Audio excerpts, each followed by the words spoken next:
You decide to take the big step, go natural, chop off your chemicals on your hair, either transitioning hair, and you decide to big chop. Big chopping your hair can be one of the most exhilarating, exciting, and also one of the most confusing things you can do when it comes to your hair. So I am here to share with you 6 things that I knew before I went natural. Before we get started, do not forget to subscribe to my channel before you leave so you're always notified every time that I post a new upload. And let's get started. So you have big chopped your hair and you're excited. You feel free, you're exhilarated, and what's next?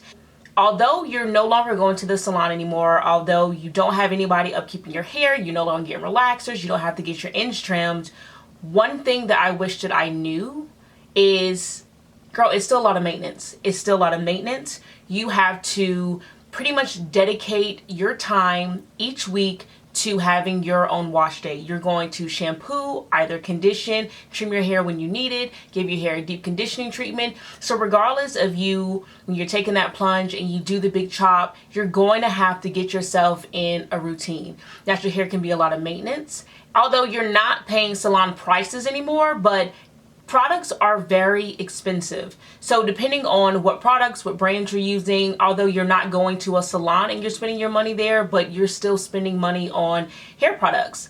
So you just want to be careful and just make sure that when you are picking products out, make sure that you're also taking a look at the prices when you are picking out these products. Train your hair to keep your curls under control. You want to make sure that you get you a good moisturizer, get you a good oil, get you a good gel. Your hair thrives off of it. It's so important. You want to make sure that you have an understanding of your curls, because when you're using certain products on your hair, your curls react to them. Now this next one, I really did this. I loved it. And I also seen that I got a whole bunch of progress. You want to take photos of your hair. You want to make sure that it's exciting. When you first big chop your hair, you are so excited to see your growth. It's so important to take care and take pictures of your progress of your hair. So what I used to do when I first chopped my hair, when I big chopped, I was so excited to take little curls and I would pull them down and I would take photos of it. It's always good to take progress photos every 4 to 6 weeks.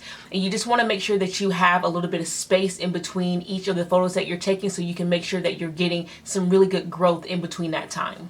And for any reason, if you're not seeing any growth with your hair, then you need to make sure that you are changing your routine up. So it's something with your routine that's not working, and you want to make sure that you're changing your routine up and see after you take your next progress photo, are you seeing more growth there?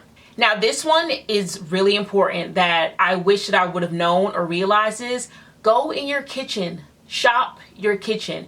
Anything that you could possibly need regarding certain type of moisturizers and masks, it's right down there in your refrigerator. You can use olive oil, grapeseed oil, coconut oil. You can use those as your sealants. You can use those in your mask. You can use avocado. You can use mayonnaise. Those are going to be really good for the avocado. It's going to give you some fatty acids that's going to help build in your hair, and you also can use mayonnaise. Easy mayonnaise can be really good protein, and it can be a protein mask for your hair.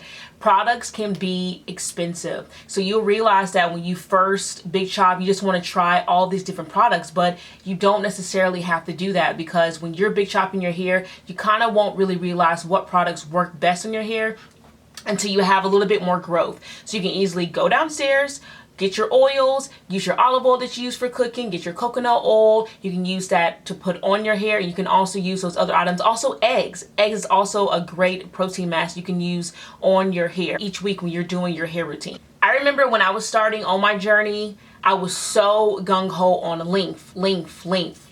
How long can my hair be? How long can my hair be? But not always length is the most important. The health of your hair is the most important, will always be the most important. If you have your routine down pat, you're taking care of your hair on a weekly basis, then you're going to see that growth. So if you have a great routine, that length is going to follow. So healthy hair equals length retention.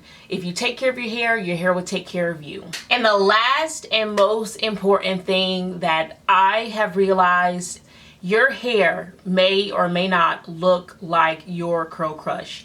I know that when you first big chop, you're so excited. You want to see your curl pattern. You want to see the length of your hair. You want to see how well it grows. But at the end of the day, if you're seeing girls, like if you're following girls on Instagram where people are getting featured and you're noticing that you can't do a style the way they do it, your curls don't drop the way they are, you can't use the same products that they use, it's okay.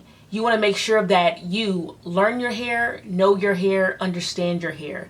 Because at the end of the day, it's your curls, it's your journey, and if what may not work for you can work for the next person, you want to make sure that you stay encouraged and don't give up on your journey, and make sure that you love your hair. If you love your hair will love you. Alright you guys, that's the end of this video. I just wanted to share a few tips that I wish that I would have known before I went natural. When I went natural, it's one of the most exciting things that I could have done back in 2013. I do not regret my decision. I just overall want to just tell you a few things that will be helpful for you. Don't forget to subscribe to my channel before you leave, and I'll see you guys in my next video. Bye.